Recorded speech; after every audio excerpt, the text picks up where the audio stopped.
This channel is supported by TrueFire. TrueFire is an online library of lessons from some of my favourite players. There's thousands of lessons on there. You can use the promo code JNC40 to get 40% off of any of their courses.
In the past, I considered iRig because I was looking at the most sort of portable practice rig type things and practical things that maybe don't cost too much but can actually get you in the zone of practicing or recording, as you see here. So for that introduction, I was using the iRig HDX, which they've sent to me and they are paying me to do the video.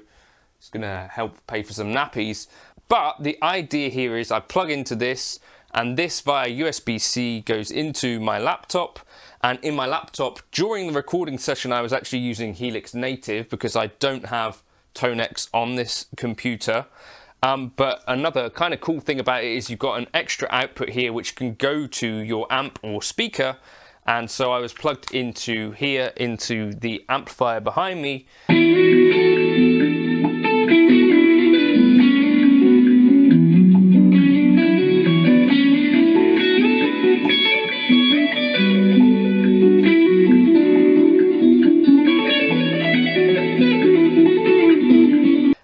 And you kind of get a bit more of that thing. It sends the click through, or it did send the click through the way I had it set up here. Quite a nice little unit. You've got headphone control here. So the way that it works, I'll probably show you an actual close-up of this. And then you've got, basically you press the button in to control other certain things. The business end of it is kind of like a really small, compact audio interface that you could stick in luggage, and you can actually sensibly make use of it. So, you know, as in the past, for me, I used to sort of travel around to hotels and stuff as part of a job. This would have been absolutely ideal at the time to just chuck in a laptop bag and you're kind of good to go. Just a USB-C cable, which is what I'd be using for my phone anyway. And then many of us have experienced kind of using plugins, whether it's something by Neural DSP, Mixwave, Helix Native as I like, or if you've got what obviously IK Multimedia are going to be more interested in me telling you about, would be something like Tonex or whatever. Useful thing here. I'm going to give you a bit more of the spec now in a closer up thing. So I think even if you're not completely in the Tonex amplitude world, this still kind of has a use for you. Basically, you press each button to get through the different settings. You've got headphone volume. You've got the effects through button. So with this, you control, basically this way you send the effects to whatever device you're monitoring on, and then this way basically you just get the direct signal as in your through signal that goes straight to your amp without the processing. You've got direct monitoring control, so you can turn on or off direct monitoring, and then you've got this loopback thing, which again I'll just show you how that works, but that means you could basically stream with this and send the process audio to your viewers, or if you're teaching, that sort of thing. It's really quite a little useful thing that they've packed into such a small device. So I've got it set up here. I'm using my normal PC, but I've got basically the iRig HTX is doing the audio work here. So there's this thing called a loopback, and basically when the loopback is off, the iRig HTX acts as a 1-in 2-out interface. So you just go into channel 1, instrument input, with the loopback off. We can turn it on, and then it's basically a 3-in 2-out interface. Channel 3 becomes your instrument input, and channel 1 and 2 loopback left and right is where they end up going. So in Reaper, what I've actually done here, you see I've got 2 channels here. This one is input 3, and this is where I put my stuff, right? My Tonex, for example, or you could run Neural or anything like that.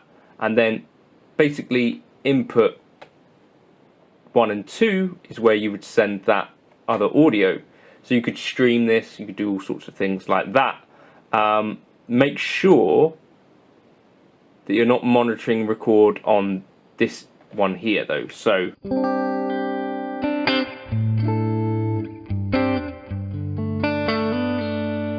see, I've got the direct signal here, and then I've got the process signal up on the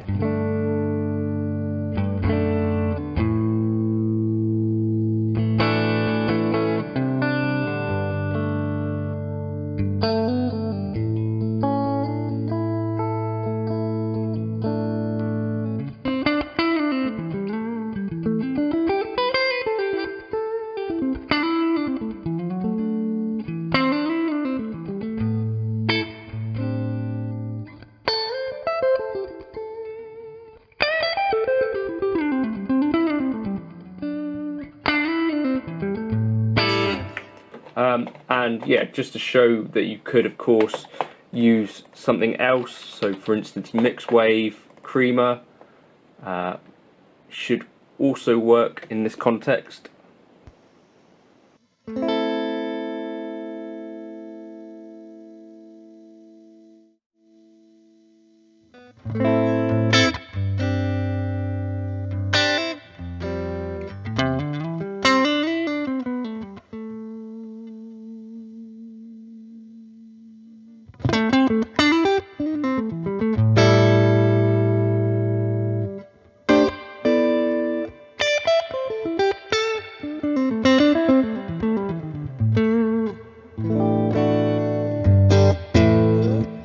Really quite straightforward to set up. Basically just go into your, I can't show you how to do it here, can I? Because I'm running it at the moment. But yeah, run into your audio interfaces, audio devices, and set it up like you would your normal audio interface device. Then input 3 is where you stick your processing. Input 1 and 2 would be where you can send your direct output.